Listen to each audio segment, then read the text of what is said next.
안녕하십니까. 국립한국해양대학교 해양과학기술융합대학 데이터 사이언스 전공 허준호 교수입니다. 이번 차시에서는 인공지능과 역사와 기본에 대해서 말씀드리도록 하겠습니다.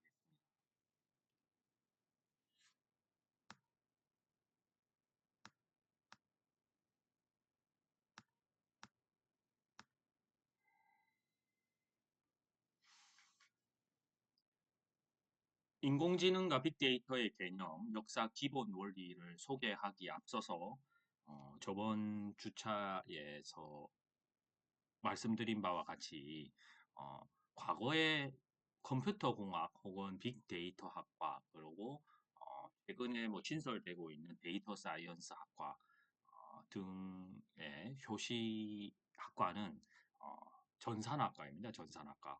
그리고 전산학과 이전에는 사실은 학과 자체를 수학과로들 이야기들을 하시는 분들도 계시거든요. 그래서 전산이라는 학술지가 언제 나왔냐 살펴보면 1966년도에 스프링거 출판사에 이렇게 컴퓨팅이라는 저널 한국어로 번역하면 전산이라는 단어입니다. 요즘은 또 잘 안 쓰는 용어기도 하죠. 뭐 그래도 좀 굉장히 오래된 학교 같은 경우에 그 학과 이름을 아직 전산학과로 해두는 경우들도 있는데 그 이전에는 여기가 이제 수학 쪽이라고 보실 수도 있고, 그리고 뭐 학문의 목적이 비용을 어떻게 하면 절감할 수 있을까? 그리고 시간을 어떻게 빠르게 할 수 있을까? 그게 그 속도에 대한 문제죠. 시간 속도.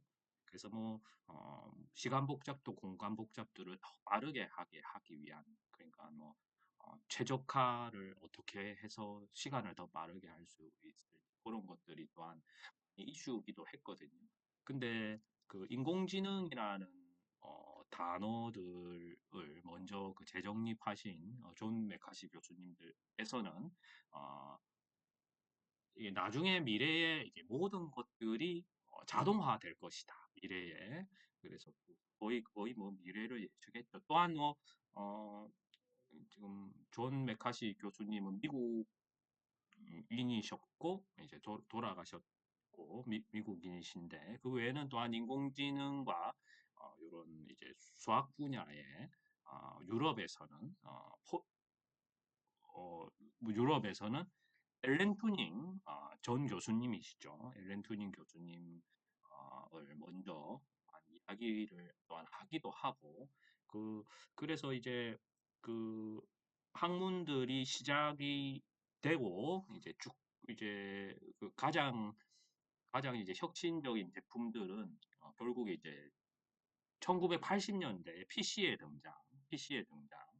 이때 IBM 계열 PC, 그리고 애플 계열 PC 이렇게 이제 나와서 이제 서로 경쟁을 하면서 이제 어, 세상이 바뀌게 되는. 그리고 이제 두 번째 세상이 바뀌게 되었던 게 바로 스마트폰의 등장입니다.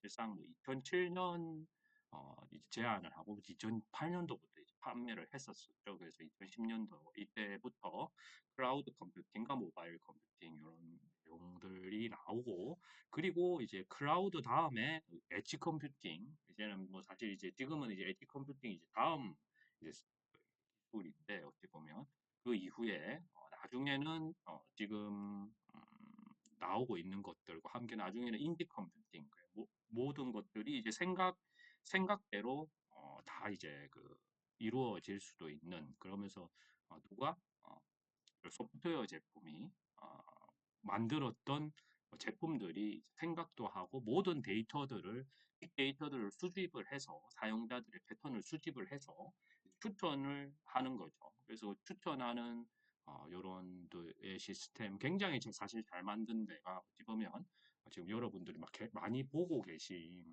유튜브에 이제 알고리즘 유튜브가 사실 구글 이제 계열사가 됐었었죠. 그리고 이제 페이스북. 그래서 과거에 아마 여러분들이 한 3년 전 혹은 5년 전 이때부터 만약에 봤다고 치셨을 때 유튜브나 페이스북을 자꾸 그 알고리즘에 점점 내가 이제 빠지게 되고 시간이 점점 사용하는 시간이 점점 늘어나는 거를 경험을 하시게 됐을 겁니다. 그래서 지금 아마 소프트웨어의 또한 진보들이 많이 됨으로 인해서 사용자들도 거기에 이제 쏟는 시간들이 많아지게 돼요. 그래서 이게 인공지능이 가장 중요한 게 사실은 이제 추론을 할 수 있다. 추론을 할 수 있다. 근데 이제 교과서에서 과거에 나오는 정의는 인공지능은 범위가 넓은 분야 각각의 분야에서는 좀 다르게 쓰면 생각하기 힘들고 때로는 그 인공지능을 한마디로 정의는 하기는 힘들지만 지능을 가지고 있는 뭐 그러니까 사람이 만들었던 혹은 그 컴퓨터가 만들었던 요즘은 그러니까 소프트웨어를 만드는 소프트웨어도 나왔으니까요. 지능. 그러니까 그 지능이 무엇이냐고 했을 때 경험을 이용한 학습이나 이해를 할 수 있는 것, 그리고 생각하고 추론하는 것, 그리고 새로운 상황에 신속히 대처하는 것, 그리고 마지막으로 새로운 지식의 습득 및 응용하는 것들, 이런 것들을 인공지능이라고 합니다. 그래서 과거에는 그래서 존 메카시 교수님이 이제 다크모스 컨퍼런스 학술 대회죠. 1956년에 이분이 이제 아이비리그의 다크모스 대학교 교수님으로 재직을 하시면서 나중에 돌아가시기 전에 생존에 계셨을 때 미국의 최고 메달인 벤자민 프랭클린 메달 수상을 하시기도 하셨었거든요. 그리고 아마 엘렌 투닝도 요분은 또한 영국인이신데 또 미국에서 이제 박사학위를 취득을 하셨고 다시 영국으로 이제 와서 투닝 머신과 이런 것들을 또 만들고 또한 암호 해독에 굉장히 사실 지금 보면 이제 암호학에 이제 기틀을 잡으신 분이시기도 하고 또한 어찌 보면 컴퓨팅 분야에 굉장히 좋은 원리와 논문들을 이제 발표하셨던 분들도 계시고 그 외에 또 한 분이 미국의 이제 폰 노이만 그래서 폰 노이만 컴퓨터 구조가 이제 결국 나중에 IBM이나 우리 애플 컴퓨터 PC에 기반이 되는 또한 뭐 지금도 이제 디지털 논리 회로라든지 이런 아니면 컴퓨터 구조학 이런 거 배우시면 폰 노이만의 컴퓨터 구조를 다 배우시거든요. 그래서 요 이제 학자분들 세 분이 굉장히 또한 이제 하셨던 인공지능 분야에 학이시죠. 시작하셨던 창시자시고 또한 영국의 그 앨런 투닝 전 교수님 같은 경우에 아, 나중에 그 영국에서 또한 뭐 사면을 해주시기도 하셨고 지금 현재 영국의 최고 학백견 뒷면에 앨런 투닝 전 교수님의 초상화뿐만 아니라 이제 그때 만들었던 또 이제 나오거든요. 그래서 영화도 나왔었었는데 한번 기회가 되시면 한번 살펴보시기 바라고.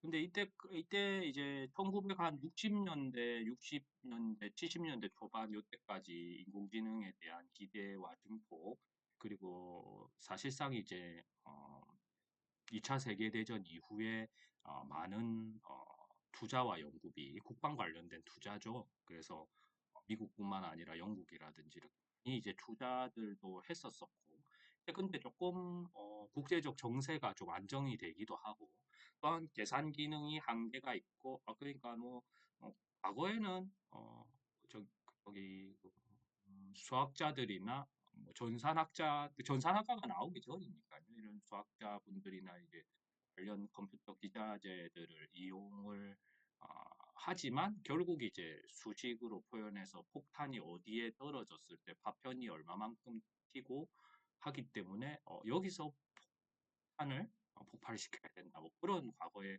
그런 논문들도 많이 있고 하거든요. 70년대, 60년대, 50년대 이때만 해도 그러다가 계산 기능의 한계, 논리 체계의 한계 이런 것들 때문에 이제 인공지능이라는 그 전공 자체도 1차 침체기가 오게 됩니다. 그랬다가 이제 전문가 시스템 그리고 일본의 5세대 컴퓨터 그리고 영국의 컴퓨터들의 등장으로 인해서 또 부흥기가 한번 있었고요. 또한 이제 요때 일본에서도 뭐 소니라든지 이런 데서도 인공지능에 대한 투자들 이제 80년대죠, 80년대 그리고 70년대 후반 그래서 그때는 아마 소니가 굉장히 폭발적으로 성장하게 되는 지금 또 지금 남아있는 제품들 보면 80년대 후반이라든지 90년대 초반에 인공지능 세탁기, 냉장고부터 시작해가지고 이제는 뭐 그렇게 찾아볼 수가 없는데 그런 또 붐도 있었었고 대한민국도 이제 LG 혹은 삼성에서 인공지능 선풍기를 비롯해서 인공지능 냉장고 이런 것들이 90년대 초반 그리고 2000년도 초반까지도 이렇게 2000년대 사실 초반이었죠. 그렇게 많이 출연하게 되었다가 2000년대 초반부터는 또한 이 이제 전공이 또 인기가 또 굉장히 많이 커지게 되는. 근데 또한 그러다가 사실은 10년 전에 딱 10년 이제 거의 되었습니다. 이제 알파고 이세돌 구단과 이세돌 구단 님이시죠. 그때 당시에 세계의 대국을 하고 대한민국뿐만 아니라 전 세계가 또한 깜짝 놀라게 되는. 이게 이 제품이 구글 알파고. 아, 근데 요 제품이 모든 기보를 싹 다 학습을 시켰던 거죠. 그래서 기존의 아마추어 리그부터 시작해서 프로리그 전부 다 아, 바둑에 대한 모든 기보들을 그러니까 모든 데이터를 전부 학습시킨 빅데이터죠. 이거 이 제품과 우리 당시에 이세돌 구단 선수와 이제 대결을 했는데 처음에 지게 되고 그래서 아마 딱 유일하게 이세돌 구단님께서 이제 84수에 이제 나왔던 바둑돌로 한 번 승리를 하시게 됐죠. 근데 요 이제 바둑돌 두었던 84수도 프로 선수라면 혹은 아마추어급 되시는 분들이면 웬만해서 절대로 놓지 않는 수를 한번 모아 보셨다고 하거든요. 그래서 사실상 계산이 어, 좀 데이터가 없던 데이터다 보니까 그래서 그 알파고도 실수를 하게 되는 그래서 또한 이기게 되었던 뭐 신의 한 수라는 그런 단어들을 쓰시더라고요. 그래서 근데 하여튼 그 제품이 나오기 전과 나오기 후에 우리나라에 예를 들면 인공지능 연구자 수 그리고 인공지능에 대한 투자 혹은 인공지능 학과 전공 제가 어찌 보면 그때 2015년이죠. 11월에 이제 박사학위 논문 청구 발표를 하고 할 때 인공지능 대한민국 유학 1세대 졌던 이제 교수님이라든지 심사위원 교수님 들어오시면서 인공지능 쪽 분야가 굉장히 또한 최근에도 너무 그 힘들다 이런 이야기들을 했었었거든요. 2015년 이때까지만 해도. 근데 알파고의 등장과 함께 참 그때부터 사람들을 또한 굉장히 많이 뽑기도 하고 분야 전공자를 찾기도 하고 또한 전공이 많이 신설되기도 하고요. 그래서 참 저도 좀 많이 놀라웠던 기억이 있습니다. 당시에 2025년도에 8월 달과 2016년 12월에 박사학위 제목 안에 인공지능과 혹은 인공지능 알고리즘 혹은 박사학위 키워드 안에 인공지능 혹은 인공지능 관련된 알고리즘을 직접적으로 아마 쓰셨던 분들은 대한민국에 28명, 28명만 배출되었다고 당시에 한 국회의원 사무실에서 이렇게 하고 나왔을 때 이제 발표를 해서 하시면서 인공지능 박사가 대한민국에 너무 작다. 그래서 이런 전공자들한테 뭔가 연구비라든지 전공자들한테 뭔가 많은 지원들이 필요하다 그런 것들이 이제 나왔을 때가 제가 기억이 남습니다.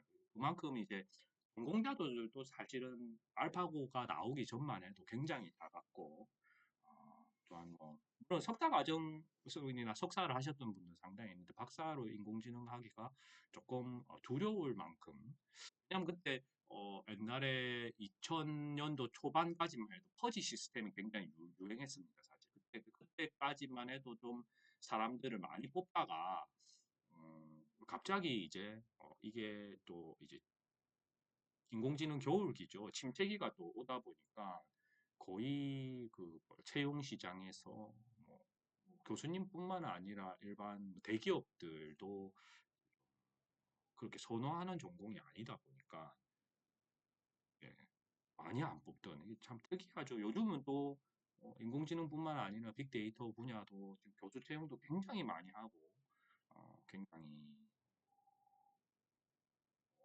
하게 하시는 분들도 많이 늘어났습니다. 그래서 지금 다시 인공지능과 관련된 내용들과 보면 이제 컴퓨팅 안에 사실 인공지능이 있고요.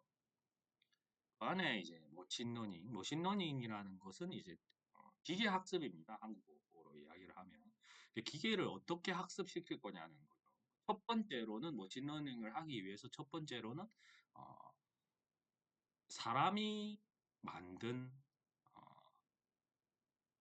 기계에 사람이 만든 기계에 어, 학습을 시킨다. 어떤 걸 그러니까 알고리즘을 학습을 시킨다든지 아니면 프로그램을 학습을 시킨다든지 그래서 이제 학습을 이제 시키는 거고 근데 여기서 조금 더 이제 진화가 되면 딥러닝도 다양한 알고리즘이 있습니다. 딥러닝과 머신러닝의 차이점이 뭐냐고 했을 때 이제 추론 이제 생각이 들어가는 겁니다. 생각이 들어.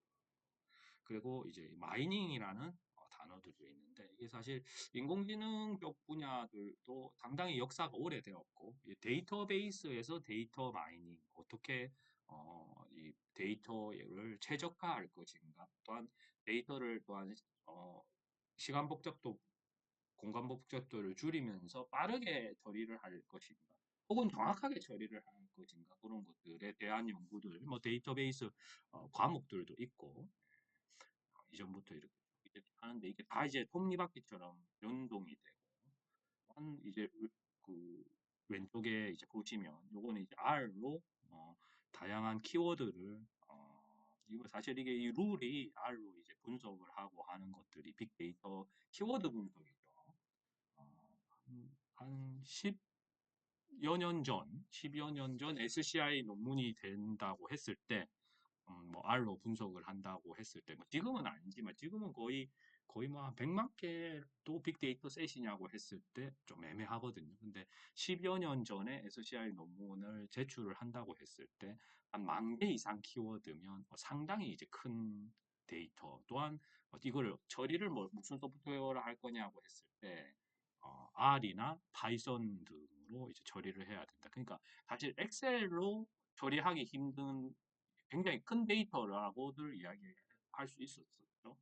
그래서 지금은 점점 데이터가 커지다 보니까 요즘 억 단위뿐만 아니라 뭐 100억 단위, 뭐 1000억 단위 뭐 요런 단어들도 이제 쓰거든요. 음, 인공지능이 하여튼 되려고 하면 데이터가 있어야 되고 큰 데이터가 있어야 되고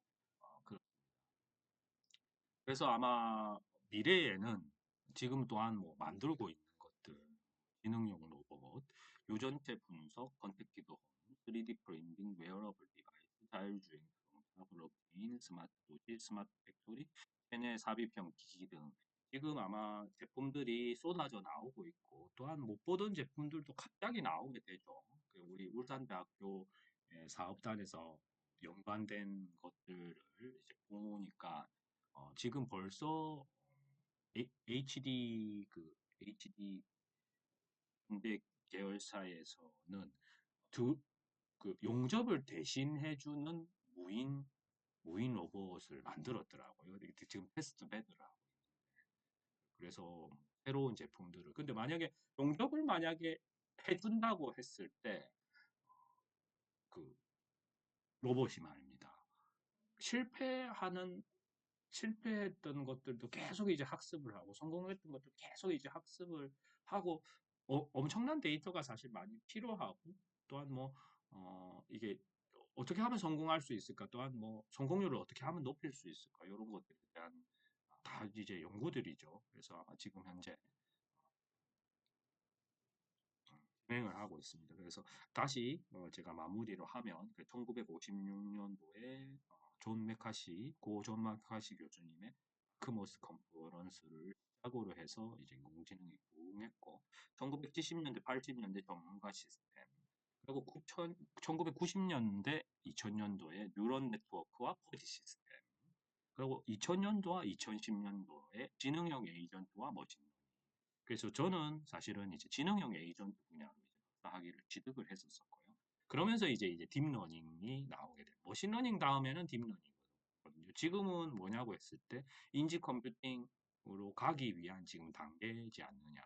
그래서 미래가 어떻게 되냐고 했을 때는 아마도 더 안전해지고 또한 기존의 근로자들 분들께서도 굉장히 이제 편하게 일을 할 수 있는 그런 세상으로 아마 오게 될 겁니다. 또 시간이 이렇게 돼서 이번 차시는 여기까지 말씀드리고 다음 차시에서 계속 설명을 드리도록 하겠습니다.